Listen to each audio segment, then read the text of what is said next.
Welcome to the Coast to Coast podcast, brought to you by Play Picks and the Lines, coming to you from the West Coast. Josh Lander, joined by my guy Nate Weitzer on the East Coast, and we are looking at player props here for our Monday night slate in the NBA playoffs. Just a couple games each night as we continue to move forward in these conference semis.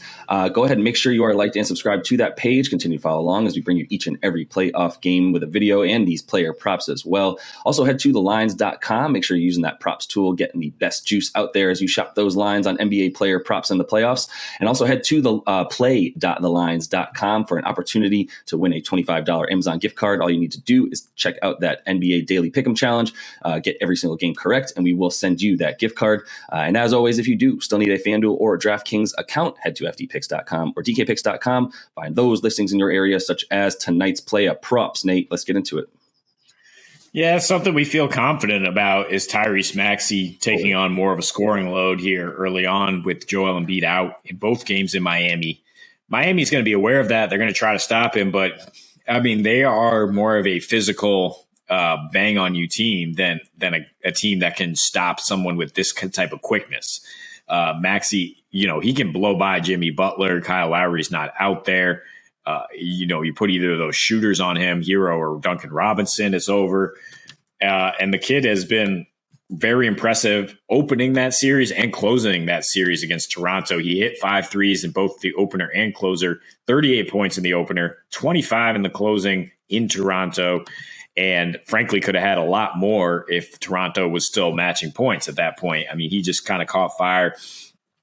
Miami does not have a Luka Doncic, if you will. They do not have a reliable 30-point scorer. So we love this bet for Maxey to just lead this game and score at plus 340 at DK. That's pretty good odds. I mean, he is kind of a spike type of performer. I feel like he could either have 12 or 30, depending how Miami does guarding him. And they do deny paint points really well, but he has that kind of giant killer floater off the glass that I think once he does get by his man, I don't think Bam's going to be able to stop him from getting his points down low.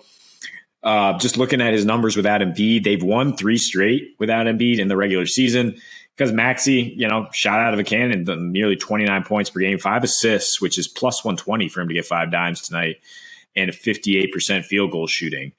I do think he'll be distributing a lot as well. I mean, the prop is 26.5 points assists on top of the 22.5 points. 26.5. Did I say 22 twice? No, you said it right. Yeah, but he should be distributing. There's some interesting specials on DK as well for Danny Green, Tobias Harris to hit a couple threes, PJ Tucker on the other end. Miami, just like Milwaukee, is going to dare you to beat them from 3. Then Philly's absolutely going to need those guys to do that. I mean, with Harden and Maxey being the focal points of the offense right now, I think Philly's going to take a lot of threes. I think Maxey's going to either be making that happen or, he's going to be keeping the defense honest by either knifing into the lane and kicking out or by making these floaters that I think he's very capable of making. So just like his points, I mean, the odds are pretty good here at minus 102 for him to get 23 points. Yeah, that's fine. I mean, am I crazy that I'm considering 25 points, 6 boards, and 6 assists for him at plus 2,200? Maybe, but a lot of boards. It's a lot of boards. It's definitely a lot of boards.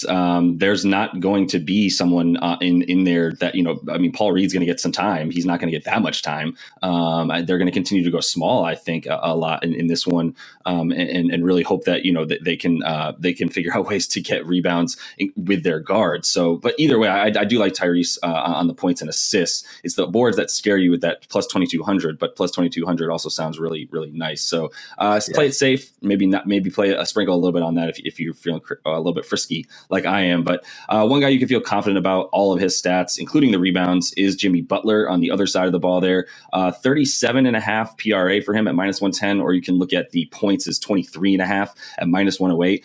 kind of like both. It's playoff Jimmy time. The Sixers are not the Hawks in a lot of different ways, but especially being better on offense, being a little bit better, I suppose, down low with in terms of Clint Capella not being there and really being hobbled when he came back.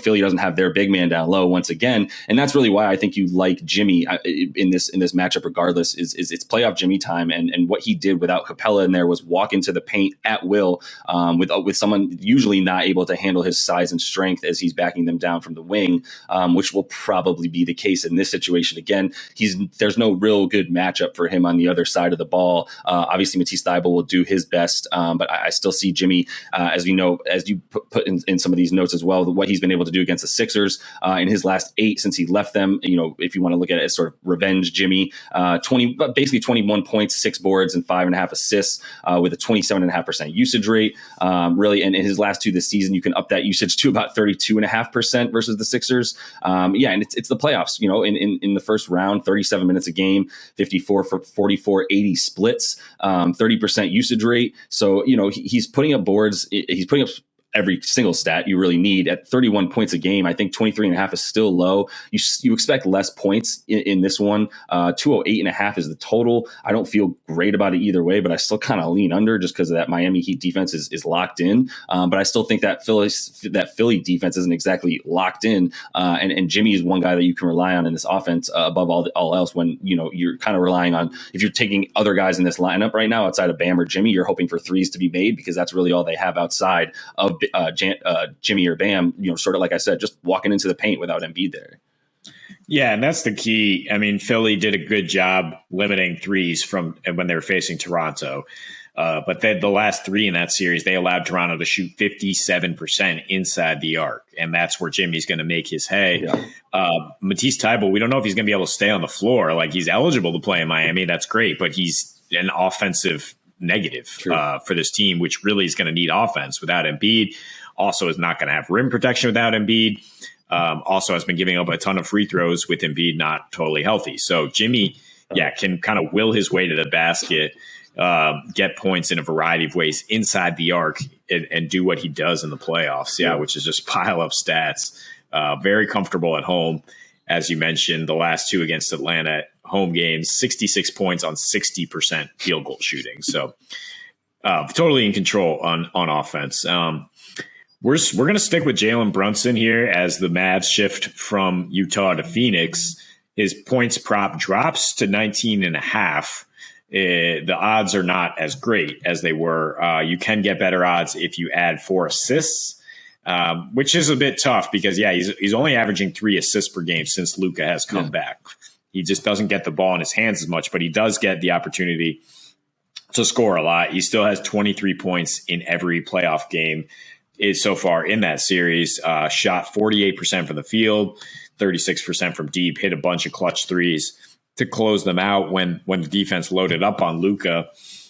I mean, and it's the defensive matchups that you have to look at here. If Mikal Bridges is going to be guarding Luka almost the whole game, then Brunson's going to get to bully CP3 the way he bullied Mike Conley, or he's going to get a hobbled Devin Booker, who, similar to the hobbled Donovan Mitchell, was not able to keep Brunson from getting to his spots. And as good as DeAndre Ayton is, he's not the same rim protector as Rudy Gobert. So Brunson, he has a lot of ways to finish down low. Has had success against the Suns the last 3 this season. 19 points per game, nearly 7 assists, also 6 rebounds. I don't hate the total package there, the PRA at about 28.5, because he's still playing nearly 40 minutes alongside Luka. It's just the assists that do seem like they're going to suffer. But I will say he had 10 assists, 9 assists in 2 without Luka against the Suns, Josh, and then 1 assist with Luka back. But playing off ball, 8 for 13 from the floor, hyper efficient when Luka's drawing all that attention, when Luka's drawing defensive player of the year runner up, Mikal Bridges, it's Brunson time. Yeah, and that's why I stick with the points with him, just because it's Luka being back, and if you want to go even take maybe one more point, get that closer to about minus 105, 104 instead of the minus 124. If he needs 21 points, I think he gets 20 at 20 for sure in this one. I think he's a bad matchup for a lot of different players. And that's what they're doing now is they got Spencer Dinwiddie for a reason. They just really want that spread offense out there at this point, and Jalen and he, at this point, they're playing Jalen a lot more. Spencer Dinwiddie's still coming off the bench and not necessarily fitting in as well with Luka. But Jalen's a guy that's like, they can just say, go stand over there. We'll get you the ball in space and you can do whatever you want with it at that point. And he will. And that's going to continue to be their offense in this series. And so I continue to look at the points for him, especially if they remain under 20, which is great. So I'm going to finish with that guy you mentioned who might not be as good as Rudy Gobert on defense down low, but he's still good. And he's definitely better on offense in terms of DeAndre Ayton's output. Over 18.5 points for his prop tonight as minus 108 on FanDuel. I do like the points and rebounds, which is plus 100. So even money for him to get 31 points and rebounds versus a Dallas team that, they're not really going to have a true center in there at any point in time. There's not going to be anybody that can really bang with him by any means. Dwight Powell will have to probably play more minutes than Kleba in terms of that rotation, depending on how well other guys are shooting. If they need the offense, you might see Kleba in there. And then that's even more reason to like DA in this one. His last 4 versus Dallas, he's only got about 14 points a game, but 16 boards and 2.5 assists. So that does get you to about the 30 points and rebounds. You need 31. You could make it 31.5 PRA and get minus 111, but I think I do trust him for those points. I think he can get 20 and 20 and 11, 22 and 10, something like that tonight in a good matchup for him. And obviously the first round was a pretty good matchup for him as well. Despite Valanciunas being in there, he still had 20.5 points per game on 20.6% usage, shooting 70% from the field, which is, what you expect from him if he's having a really good game. You like him to be close to 70% on his field goal attempts. Everything, even from 15 feet in right now, is wet for DeAndre Ayton. So I think it's a series without a true center opposing him and a good matchup for him to continue to get these props. Yeah, I think the rebounds are intriguing with him getting 16 per game against Dallas. I believe 17 of the 3 of the last 4 meetings. And this series we talked about is going to be played really slow, which does not mean a lot of opportunities, but it does mean a lot of half-court sets where the traditional center is going to be expected to rebound. We don't know how much Dwight Powell is going to play. Maxi Kleba is certainly – these are 2 of the worst offensive rebounding teams out there, and Dallas is not going to be making it that tough for Ayton to clear. His odds actually just improved to minus 105 at FanDuel to get 12 boards. Also looking at Mikal Bridges at 5 boards is slightly over plus money. He should be playing as many minutes as he can handle, the Iron Man there. It's not necessarily going to be a shootout. We don't expect with these 2 teams playing so much pick and roll. But that does mean Ayton will be the dance partner for CP3, right? And that's why we like him. Both scoring and on the other end clearing. Yeah. Yeah, and the more you talk about how slow this game is going to be, how few shot attempts there are going to be, obviously you don't love to see that, think about that. But they played this slowly in terms of the Mavs forever now. And so, boards have been coming still at the rate of 16 a game for him. You still got to feel pretty good about the points and rebounds. Game 1 at Miami, and Joel Embiid is going to miss both of these first 2 games. Big news. So the Sixers open as plus 7.5, the total at just 208.5 after they erupted for 132 to close out the Raptors. Series odds, the Sixers are plus 270. That seems like not great odds with giving the status of Embiid. Miami is minus 140 to close in 6 or fewer games. And interesting, if you're going to take the Sixers at plus 270, Heat to win game 1, Sixers to win the series after that is plus 500. Seems like you might as well go that route with the big fella out, although maybe they split. Maybe they steal this one, which brings us to game 1, of course.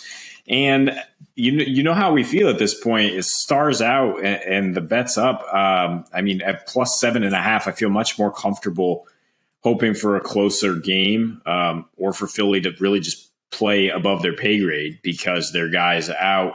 We're seeing this across the league. We saw it with the Mavs, with the Bucks today against the Celtics when Chris Middleton's out. Guys rallying because a key player is out and showing that they just having an extra gear, an extra focus because of that. In their last three without Embiid, the Sixers were able to win all those games because Tyrese Maxey, 29 points per game, 5 assists per game, a 132 offensive rating. Those games, I am kind of intrigued about a little bit more scoring, a little bit more pace without Embiid. Now in their last 5 without him, 97.5 pace. Whereas you look at in this series with the Raptors, the pace was near 90, especially down the stretch in the fourth quarter when they're trying to preserve Embiid, play through him. I think it'll be a much more free-flowing game. The Sixers know they're going to have to play that way because now what are their weapons? It's Harden, Maxey, three-point shooting, which is the key against Miami. Just like the Bucks, they will dare you to make threes. Philadelphia is not a good three-point shooting team. There's a few notes here that's going to be troublesome for Philly, including, the fact that they got so many of their points on the fast break against Toronto, and Miami allowed 7 fast break points per game in their last series. Miami allowed the second fewest paint points as well in that series. Bam doing an incredible job down low, and he's done a pretty good job in Embiid, and now he doesn't have to deal with him. So the Heat are not without their own issues here. Kyle Lowry out. They're listing 6 other players as questionable. I don't think anybody's actually going to miss this game 1, but shows you that they're a little banged up, and makes you feel a little concerned about them just rolling to a win here against the Sixers team that, really kind of pulled itself out of the crevasse in terms of being like, oh my God, this thing is spiraling out of control. We're going to blow that 3-0 lead. And then a barrage of Tyrese Maxey threes later. It was all front running James Harden team. And yeah, when a James Harden team starts to roll, it's all momentum. I mean, if he's getting downhill, if he's playing with energy, getting everyone involved. Look, the point is that Game 6 eruption, it wasn't all about Joel Embiid, not really at all. In fact, he was still hurt. He's still dealing with that thumb ligament. I mean, he put up his numbers, but it was really about Harden and Maxey pushing the pace, Harris playing well off Embiid, of course. But I still think that the Sixers are capable of hanging around in this game with or without Embiid. And so that's where I would start there with that big spread. Yeah, I don't love betting this total. We'll talk about that Western Conference game, and I'll actually feel pretty strongly about that total.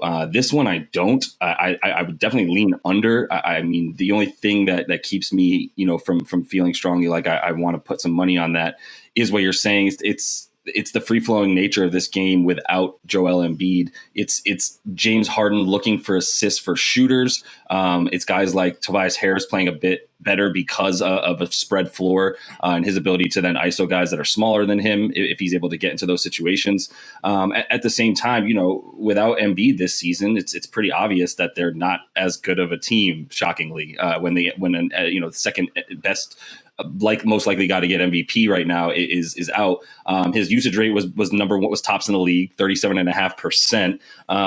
34 minutes a game with that high usage. They obviously score about 5 points less. They give up about 4 points more. They actually shoot worse. They score 2 less threes. Obviously that in and out game is not there now with Embiid out. George Niang going to have to play a bit more. And actually be out on the perimeter himself. But, it's a little bit easier to cover all on the perimeter rather than having to go in and out like they do when Embiid's on the floor. But yeah, it's a Tyrese Maxey game for sure. And he's still only at 22.5 points. And in this last game without Embiid or Harden that they played against the Heat in March, he went off for 28, 5, and 6, was shooting really, really well from all over the floor, including 7 of 7 from the free throw line. So, he's attacking.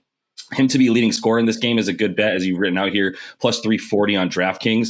I would also consider 25 points, 6 boards, 6 assists on a DraftKings special for plus 2,200 for Maxey. I do think 25 points is very likely for him, and considering the amount that he's going to be playing at 38 minutes to 40 minutes in this game at least, it's now crunch time for them. And there's not much else for them right now. Obviously, they're a much thinner team than they were around the perimeter when they had other guys, obviously like Seth Curry out there and a few more 3-point shooters. So, look, Paul Reed's actually going to come in and get some time now with Embiid out, but I think you're still going to see a lot of that smaller ball lineup with Tobias Harris, maybe, and then insert Danny Green, George Niang, however you want to play with them. And that should open things up a bit for Maxey, and they will play a bit faster. And once again, that's why I'm staying away from that total in game one. I really want to see how this game flows. But the thing too with the total when it comes to the Heat is, how are they going to shoot? How are Duncan Robinson and Tyler Hero going to play? They were pretty much, in my estimation, the reason that they lost that last game without Harden and Embiid playing against them. When the two of them combined for 2 of 9 for 3, 7 of 21 from the field. They combined for 16 points between the two of them. Just not good enough, especially with Kyle Lowry out, who, they only put up 106, and Kyle Lowry had 20 points in that game. I don't know where their offense is going to come from. Max Strus is questionable. I think a lot of these guys are going to play. I think the only one, obviously, that's out right now is Lowry, who's already been listed as such. But I think really what we're looking at here is there's not going to be much in terms of resistance for the Miami Heat right now with this 76ers defense. It was not necessarily a poor showing against a Raptors team who just doesn't really have, who was, in the bottom half of the league in terms of half court offense, which is exactly what you're looking for in the playoffs now. Miami's half court offense is a bit better if they're making their 3-pointers, which is why it's too much of a wild card for me. Philly did get much, much better at defending the 3-pointer towards the end of the season. They ended 9th best in terms of their opponent 3-point percentage. So I think 7.5 is too much, and that's where I start as well. I just wish those series odds were a little bit better with Joel out, because I do think the Phillies capable of winning this series if Embiid comes back in game 3 or 4. But I still think that plus 270 is not enough for me to feel good enough about it with the Heat with home court and pretty much at full strength, despite some guys still with some nagging things going on. Yeah, no thanks. I mean, I wouldn't really take that even if Embiid was healthy, personally. But there's 2 things that stick out to me about this game. Yeah, and you kind of reminded me, the Heat, how volatile their offense has been. And in the first half, I would target their under. It's 55.5. The under is -104 at FanDuel. They're averaging 55.5 against a Clint Capella-less Atlanta Hawks team. And you want to tell me which team is worse defensively? I mean, the Sixers will have Tybal out there, Tobias Harris, Maxey has energy. Paul Reed is not a bad backup center, as you mentioned. And this game, we see all sorts of playoff series start with a little bit of knockdown, feel out, slow pace for sure. And if they're not hitting, then they could go way under that 55.5, or at least slightly under. And then the other thing is just that Miami, they have lulls in concentration.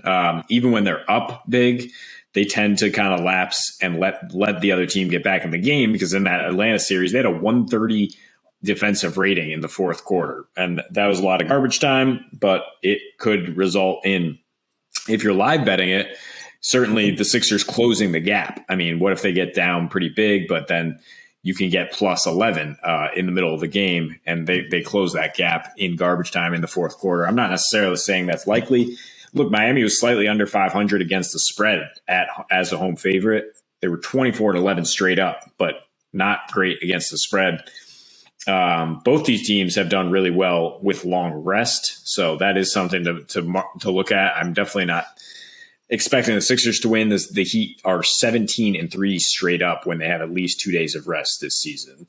So all those Knicks and Knacks, all those guys who are questionable, that'll give them a little extra time to heal. And I think they should close this game with a little more concentration than they had against Atlanta, but I wouldn't expect a double-digit win, which is basically what we're talking about with the spread. Right. Yeah. And for that double-digit win to happen, I still think we're talking about, the Heat needing to get up to about 110. And I just don't think they do it. I mean, when you look at Bam as well, when he's played against this team and really what he's played like the last half of the season, he's not scoring very much. And he's not really, he's really playing that point center to a T, honestly. And, I do like he and Butler and their ability to get into the paint without Embiid, in there. The last game they did play without him, Bam did score 81% of his points from the paint. So it's really but it was also a complete lack of 3-point shooting and anything working outside of Bam in that game, who did do a pretty good number on Paul Reed, but there was also some Paul Millsap minutes in there that he was going up against. So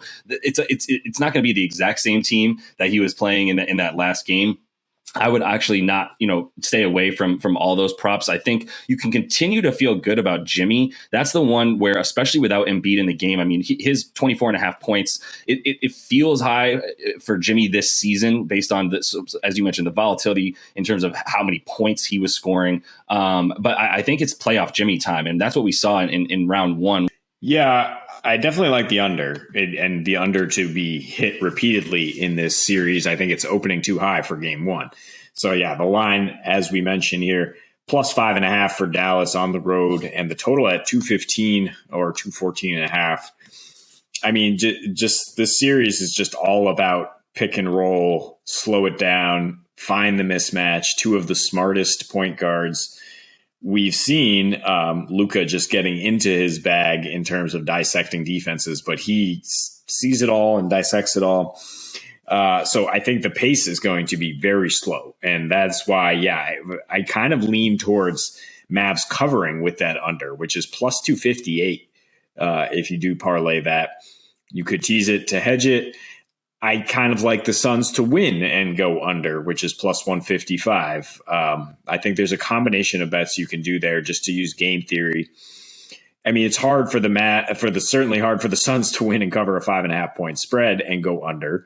I don't think that the Suns are the same team because Devin Booker's not yet back to full health. He's not the same player. I don't think they're that team that's going to score 120. Look, I mean, they needed a perfect night from Chris Paul to close out the Pelicans. This is not sustainable stuff. But that all being said, what they do is sustainable against the Mavericks. This is a brutal matchup for Dallas because what they do, take away threes, try to take away points at the rim. Phoenix just says, whatever, we don't shoot threes. We just grind you out in the mid-range. That's what Dallas just allows. This is why Phoenix has won 9 straight over the Mavericks. 6 of the last 8 of those meetings have gone under. And when you look at Luka entering the fray in this Jazz series, all of a sudden, we had a free-flowing offense. We had a barrage of threes in game 3 to get Dallas a win in Utah.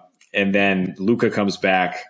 They averaged under 100 points per game, under 18 assists. The pace slowed down to 90 as half their field goal attempts came from deep. I mean, that wasn't much of a change, but it's very much their approach to, and that's why it's such a tough matchup because Phoenix is incredible guarding the three. Both these teams are. And that's why, when Luka's in the lineup and he's just doing his thing, taking the air out of the ball, I mean, their offense is just it's just a high screen for Luka. There's no other set. And then everything flows from there. It's some sort of flow chart. Read the next option based on what the defense does. It's just so slow, so low scoring. And that's why 6 of their last playoff games with Luka in the lineup now have gone under. This is a Mavs team that was dead last in scoring in the fourth quarter, but also number 1 in fourth quarter defense. And then, another reason they can't punish the Suns on the glass like the Pelicans did. They were the worst offensive rebounding team this season, 27th and second worst in the playoffs thus far. I don't see them winning this series it's just a tough matchup for them. As far as game 1, I think they can hang around just because of the Luka factor. But I'm definitely looking at the under here. And it's just a question of what kind of result you want to parlay to get juice there, or you can just hit the under.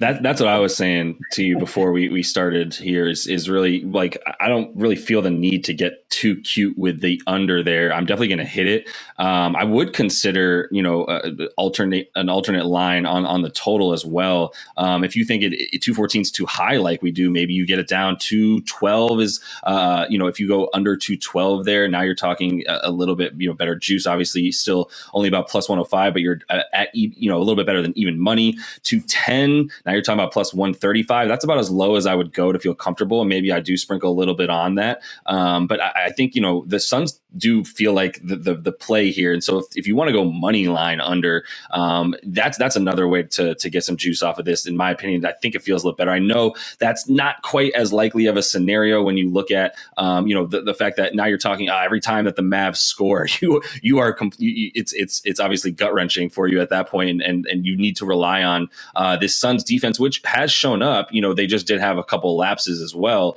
against those Pelicans, who are better offensively, than the Mavs are for sure. I mean, they're two guys, and I think they have a bit more. Luka is his own walking offense, but like you said, there's nothing being drawn up for the Mavs. There's really just Luka coming down, occasionally getting that pick and roll with Powell, and then trying to work off of that, or he's really just handing it off to Brunson on the wing and standing out of the way, which is why obviously that offense was a little bit less stagnant and more fluid when he wasn't in, but you still want him there. And even though we still like an under, you still feel worried about betting an over on or an under on a 30.5 point prop for Luka, because he could easily score over 30 and this game still go under. So that's why like we talk about, I don't really love parlaying an under with a money line for that exact reason of every single time the team that you chose not to score scores. It's super detrimental to your plans there. But I think the alternate line on the total is something that I would consider, because I just think it's too high right now. And when these two teams play each other,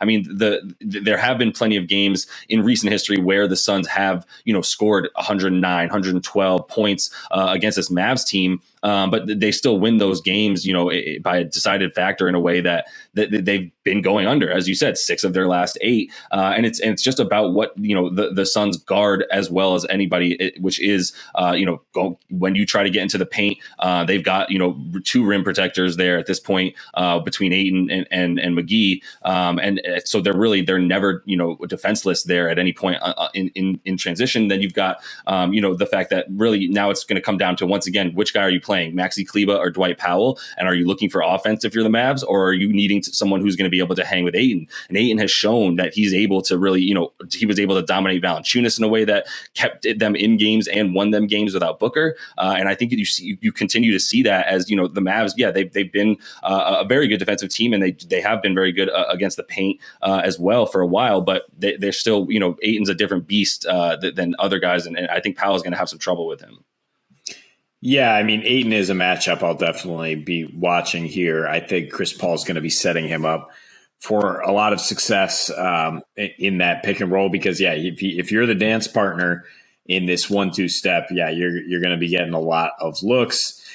But, Phoenix, I mean, they depended on a lot of pain points against New Orleans and a lot of points off turnovers, and that's key there. I mean, Dallas was committing allowing 4 points per game fewer off turnovers than any other team in the playoffs thus far.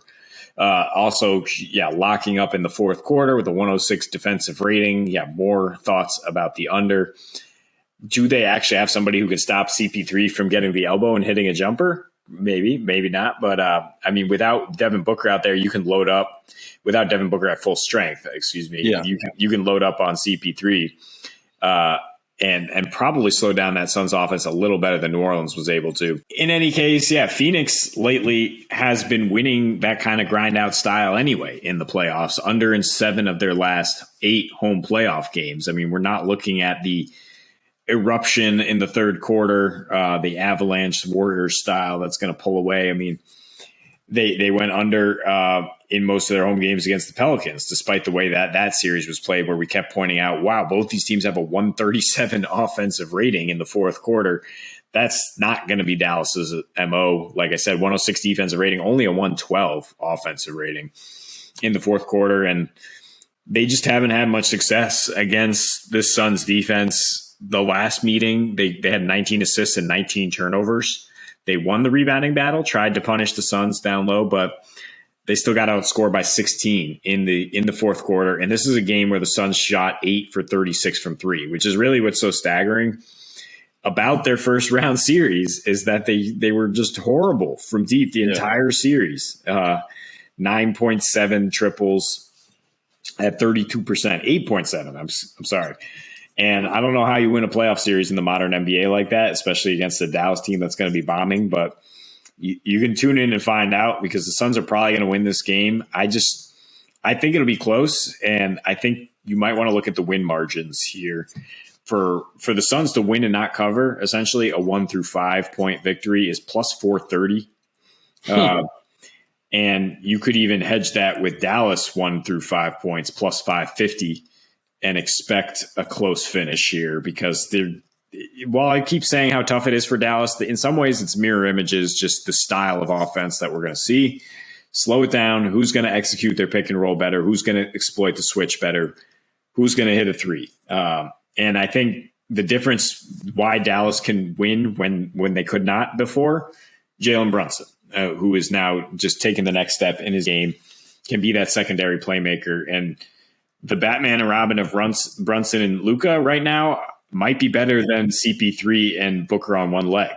So we'll have to see what that looks like. I mean, I don't know how healthy Book will be 3-4 days after he kind of just made his way through that game 6, but it's a toss up to me, and I expect a close finish with some good defense down the stretch. That's fair. But one thing I would say is I might see your Jalen Brunson and raise you a Mikal Bridges. Just in terms of a guy that, just in his last 2 games specifically, it's what he's been doing on offense is that what I'm looking at. I mean, that we all know those 31 points to go up 3-2 in that game 5 that were huge for him. A lot of those, were not just set in the corner 3-point makes, right? He hit a number of mid-range shots in there. He really came in and sort of played Devin Booker's role, which they were trying to get Cam Johnson to do, but doesn't appear that he's ready to do consistently in the playoffs, and they haven't been able to trust him.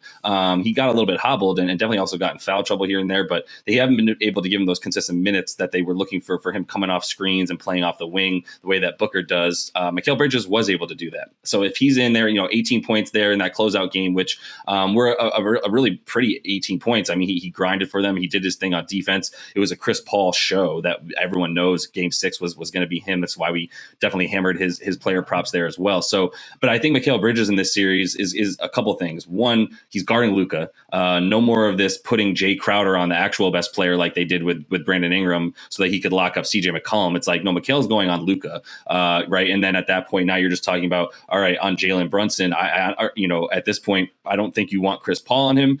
So there's going to be a couple other, switches that are going on there. And I do agree with you that he's still a really nice play. But once again, he could have 25 and Luka could have 28, and I would still feel okay about an under because of that usage rate and the amount, the pace that they play at. If those two guys are scoring that many points with the usage rates combined, let's say 45 or 55, 60%, there's not much left for anybody, including Spencer Dinwiddie, who has failed to score double digits in the last couple of games as well since Luka came back. So at any rate, this is going to be a good series, man. And I think we'll see a lot of what Dallas is capable of in game 1. And then if Booker, we'll see how Booker looks, because if they're able to win this game decidedly without a seemingly healthy Booker, it doesn't spell it's going to spell a lot of trouble for Dallas for the rest of the series. But that is all the time we have for you guys in this one. Make sure you are liked and subscribed to that page. Continue to come back as we are bringing you each and every playoff game with a video, as well as a player props video that will continue to bring you guys as well. So until we see you next, happy betting.